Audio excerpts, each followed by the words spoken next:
Sir मुझे ये जानना है कि सर क्या हम लोग को लाइफ में नहीं करना चाहिए जिससे हम लोग को डाउनफॉल हो सकता है? क्या नहीं ऐसा क्या है जो नहीं करना चाहिए? तो कितने चाहते हैं ये हो आज के सेशन का टॉपिक इंटरेस्टिंग है, बिकॉज आज से पहले मैंने ऐसा कभी कुछ सोचा भी नहीं है, ना ऐसा कभी कोई टॉपिक किया है कि ऐसा क्या है जो हमें लाइफ में नहीं करना चाहिए। चाहे आप मेल हो, चाहे फीमेल हो, चाहे जॉब करते हो, चाहे बिजनेस करते हो, चाहे स्टूडेंट हो, कोई भी हो, लाइफ में किसी भी स्टेज पर हो, ऐसा क्या है जो हमें नहीं करना चाहिए? हाँ, इनसे स्टार्ट करते हैं। सर मेरे हिसाब से किसी भी काम को, किसी भी बात को, किसी भी चीज़ को नहीं बोलना चाहिए, क्योंकि मैंने पर्सनल एक्सपीरियंस किया है। अगर हम पहले ही किसी काम को नहीं बोल देते हैं ना, तो वो कभी सक्सेस होता ही नहीं है, और जितना भी आपके पास कॉन्फिडेंस हो, आप उस चीज़ को कभी भी कर ही नहीं सकते।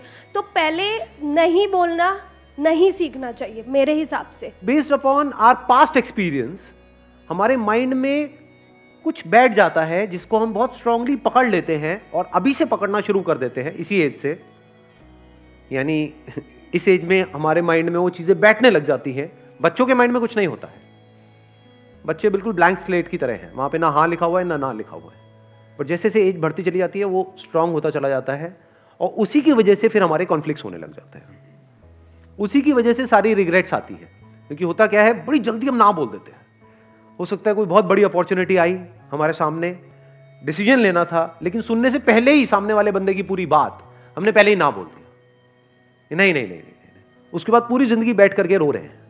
अपने घर में आपने चीज़ों को ऑब्जर्व किया होगा, अपने दादा को, नाना को कभी ये डायलॉग कहते हुए सुना है कि उस टाइम पे मेरे को मौका मिला था, अगर मैंने वो कर लिया होता तो आज मैं पता नहीं कहां होता, उस टाइम पे ये घर ना लेके वो कोने वाला घर ले लिया होता तो मैं पता नहीं कहां होता। पूछो क्यों नहीं लिया? क्योंकि जैसी वो अपॉर्चुनिटी आई तो उन्होंने पहले ही, सुनने से पहले ही, समझने से पहले ही ना बोल दिया। किसी और ने हाँ बोल दिया। जिसने हाँ बोला वो आगे निकल गया, जिसने ना बोला वो पीछे रह गया। तो अपनी लाइफ में कभी भी ये हाँ और ना को स्ट्रांग मत होने दो। अगर आप मेरे भी सेशंस को ध्यान से कभी सुनोगे ना या ऑब्जर्व करोगे, आपको एक क्लियर स्टैंड नहीं मिलेगा। और इसमें वो लोग जिनका माइंड बिल्कुल ही कॉन्क्रीट है, पत्थर के जैसा है। माइंड ना दो तरीके के होते हैं। 90% से ज्यादा लोगों का जो माइंड है वो पत्थर के जैसा है। उसमें सब कुछ पहले से ही फिक्स्ड है और कुछ नया अंदर जाने के लिए जगह ही नहीं है। उस माइंड में जो पहले से फिक्स्ड है, उससे मिलता जुलता कोई बंदा कोई बात करेगा, जैसे मैं कोई बात करूंगा तो कहेंगे हाँ बहुत बढ़िया बहुत बढ़िया बहुत बढ़िया, ये तो वैसे ही सोचता है बिल्कुल जैसे मैं सोचता हूं। और जैसे ही उससे अलग कोई थोड़ी सी बात करी जाएगी तो क्या होगा? गुस्सा आएगा, ये क्या बोल रहा है, ये सही नहीं। समझ गए क्या हो रहा है? इन माइंड्स को क्या कहो? पत्थर के जैसे माइंड है, सब रुका पड़ा है। दूसरे तरह का माइंड कौन सा होता है? जो एक नदी की तरह बह रहा है। जब तेजी से बहता है तो वहां पे कुछ भी पकड़ने के लिए नहीं है, आप कोई भी साइड नहीं ले सकते। और जैसे ही आप साइड नहीं लोगे तो लोगों को प्रॉब्लम होगी जिनका माइंड कॉन्क्रीट है। वो कहेंगे अच्छा आपने अपने इस सेशन में तो ये बोला था, इस सेशन में ये बोल रहे हो, तो क्या ये सही है या ये सही है? ये आती है प्रॉब्लम कई बार या नहीं आती है? तो भाई वो भी सही है, वो भी सही है, स्टैंड पॉइंट्स अलग अलग है। इस एंगल से देखोगे तो ये सही है, इस एंगल से देखोगे तो यही गलत है। सिक्के के एक तरफ से देखोगे, अगर लाइट इस तरफ से आ रही है तो उजाला है, सिक्के पर उजाला है। इधर से देखोगे तो क्या है? सिक्के पर अंधेरा है। तो अब आप कहोगे भैया क्लियर बात क्यों नहीं करते? सिक्के पर उजाला है या सिक्के पर अंधेरा है? सिक्का हेड है या सिक्का टेल है? क्लियर बोलो ना। ये दो बातें क्या करते हो? सिक्का हेड भी है टेल भी, ऐसा कैसे हो सकता है? समझे? तो हो सकता है पास्ट में आपको किसी बंदे के साथ में कोई खराब एक्सपीरियंस हुआ, तो फ्यूचर में जिससे भी आप मिलने वाले हो सकता है वो भी गड़बड़ हो सकता है ना हो। Let me find out. तो फिर क्या होगा? जैसे आप बोलते हो लेट मी फाइंड आउट, आप धीरे धीरे आगे बढ़ने लग जाते हो। आप एकदम से ना बोलते हो, ना जल्दीबाजी में हां बोलते हो, और ये बड़ी कमाल की स्टेट होती है। Let me explore, let me find out. अब आपके अंदर पेशेंस आ गया है। लोगों के अंदर पेशेंस ही नहीं है, बड़ी जल्दी तैयार बैठे पड़े हैं अपना जजमेंट पास करने के लिए। कहीं भी जरा सा कुछ हो जाता है, बड़ी जल्दी जजमेंट पास नहीं करते हो। इसने बहुत गलत किया, आपको पता भी है उसने क्या किया है, क्यों किया है, आपको पता भी है उसने किया भी है या नहीं किया है। नहीं, बस जजमेंट हमारा तैयार है। ऐसे ही जैसे हम दुनिया को जज कर रहे होते हैं, ऐसे ही अपने घर में और लोगों को जज कर रहे होते हैं, ऐसे ही खुद को जज कर रहे होते हैं। करते हैं नहीं करते हैं? तो यस और नो क्या है? जजमेंट है। तो जजमेंट को जल्दी पास मत करो, आराम से करो, और इतना भी आराम से मत करो जैसे इंडिया में कोर्ट में होता है कि 20 साल लग रहे हैं एक जजमेंट को पास करने में। 20 साल नहीं लगने चाहिए, ना 20 सेकंड लगने चाहिए, बीच का टाइम कहीं पे ठीक है, थोड़ा सा 2-4 दिन, 5 दिन, 20 दिन। बहुत बड़ा डिसीजन है तो 2 महीने।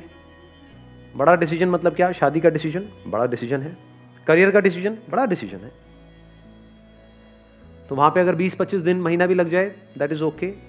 तो ये हमको एक आंसर मिला लाइफ में क्या नहीं करना चाहिए।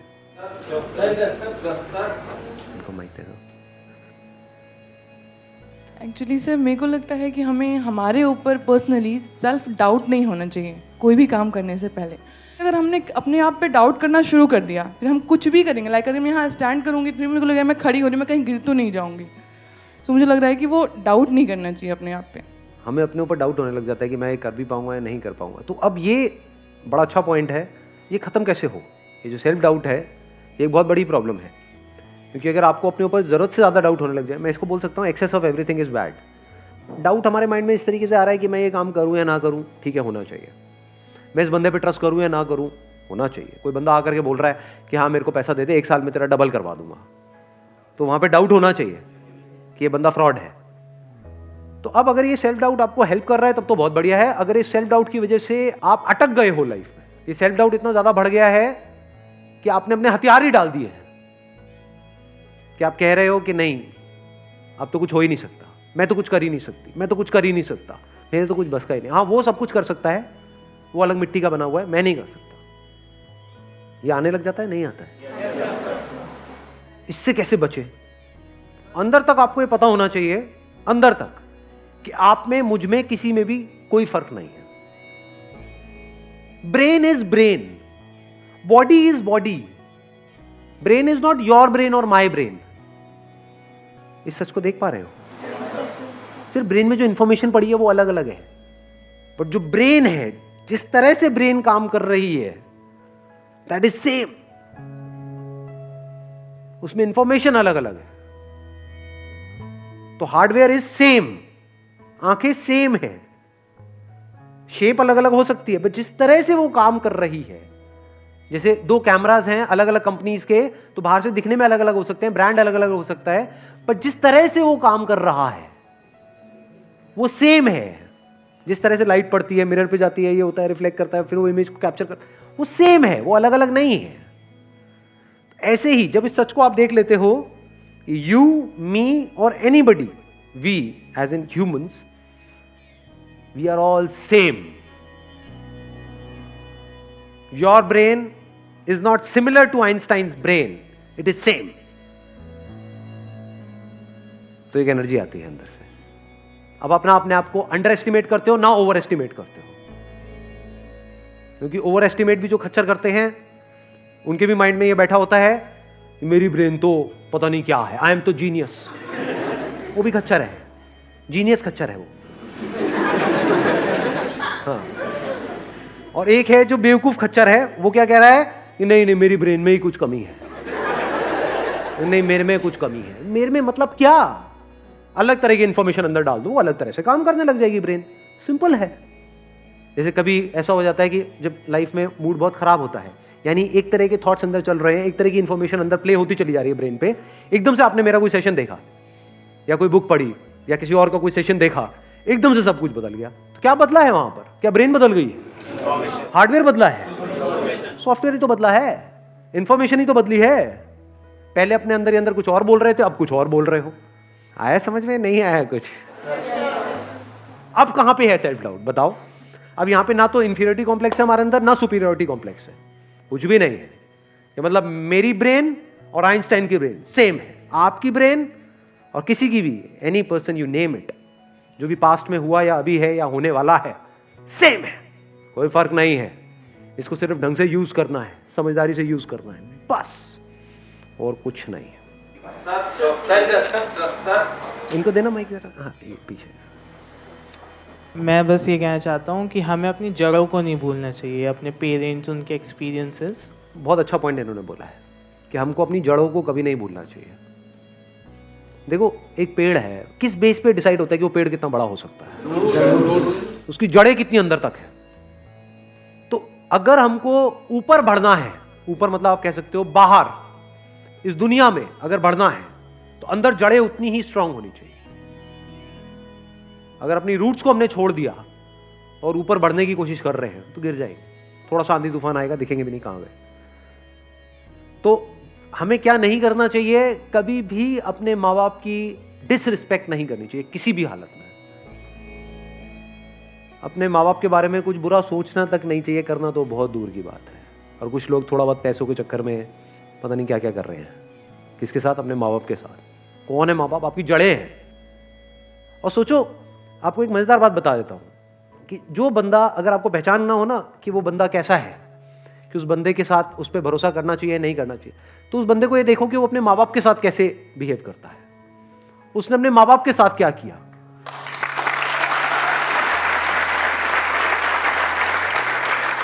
क्योंकि जो बंदा अपने माँ बाप का सगा नहीं हुआ, अपने भाई बहन का सगा नहीं हुआ, वो किसका सगा होगा?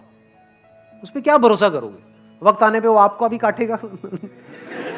जिसने अपनी जड़ें काट दी, उसके लिए और दूसरा पेड़ कहां मैटर करता है? आप तो दूसरे हो ना।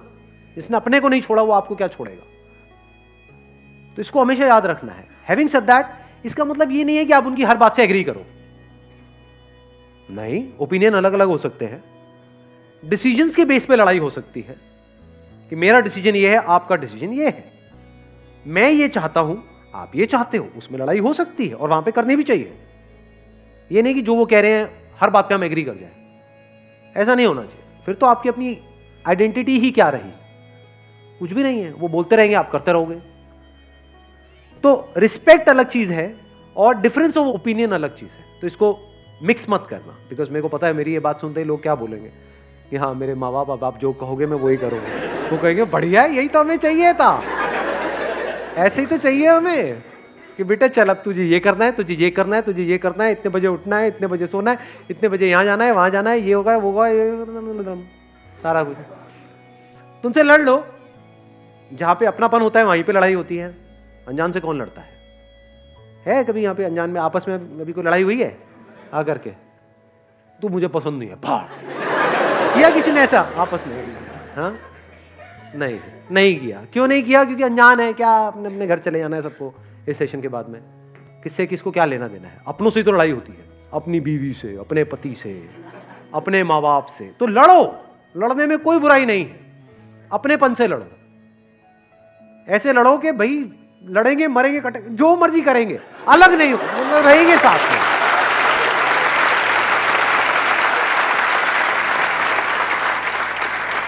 इसको इस तरह से भी कह सकते हो, आपस में लड़ेंगे, बाहर का कोई आएगा तो फिर हम एक हो जाएंगे, फिर नहीं छोड़ेंगे। या एक्चुअल में अगर कोई मुश्किल आएगी तो हम सब एक है।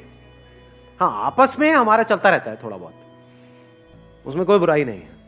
तो जड़ों को याद रखने का मतलब, जड़ों को ना भूलने का मतलब कि कुछ ऐसे लोग हैं आपकी लाइफ में जो आपको अंदर तक पता है कि ये मेरे अपने हैं।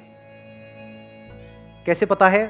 क्योंकि जब आपकी लाइफ का सबसे खराब टाइम चल रहा था तब भी वो आपके साथ थे, वो आपके अपने हैं, फॉर श्योर आपके अपने हैं। जब खराब टाइम में नहीं छोड़ा तो अच्छे टाइम में क्या छोड़ेंगे? और कुछ ऐसे लोग होते हैं, थोड़ा सा आपका टाइम अच्छा होता है, पीछे पीछे घूमने लग जाते हैं, आपके लारे लपे करेंगे, आपकी तारीफें करेंगे, आपको बोलेंगे कि हाँ तू तो मेरा भाई है, हम तो ये हैं, हम तो वो हैं। जैसे ही आपका टाइम थोड़ा सा खराब होगा आपको छोड़ देंगे, आपकी तरफ देखेंगे भी नहीं, आपसे बात तक नहीं करेंगे, एकदम पीठ कर देंगे आपकी तरफ। तो आप पहचान सकते हो ऐसे लोगों को। कुछ ऐसे लोग थे आपकी लाइफ में जब आप कुछ भी नहीं थे, या ये कह लो खराब टाइम चल रहा था, तब भी वो आपके साथ में थे। तो ये आपके अपने हैं। दुनिया इधर की उधर हो जाए, इनको नहीं छोड़ना है। चाहे घर अलग अलग हो जाए, देखना, इसको भी ध्यान से समझ लेना। इसका मतलब ये नहीं है कि हाँ एक ही घर में रहेंगे जी, अब तो सास बहू आपस में एक दूसरे का गला काट रही है लेकिन रहेंगे हम एक साथ ही, ये नहीं कह रहा हूं मैं। चाहे घर अलग अलग हो जाए, यानी फ्लोर अलग अलग हो जाए, अपार्टमेंट अलग अलग हो जाए, आप यहां रहते हो वो वहां रहते हैं, या दूर भी रहते हैं, आप दिल्ली में रहते हो वो बॉम्बे में रहते हैं, दैट्स ओके। लेकिन दिल से हम एक है जी, मरते दम तक हम अलग नहीं हो सकते। That must be very clear. जिसके माइंड में ये क्लियर है उसकी जड़ें पक्की है। Wish you all the very best. Thank you so much for coming.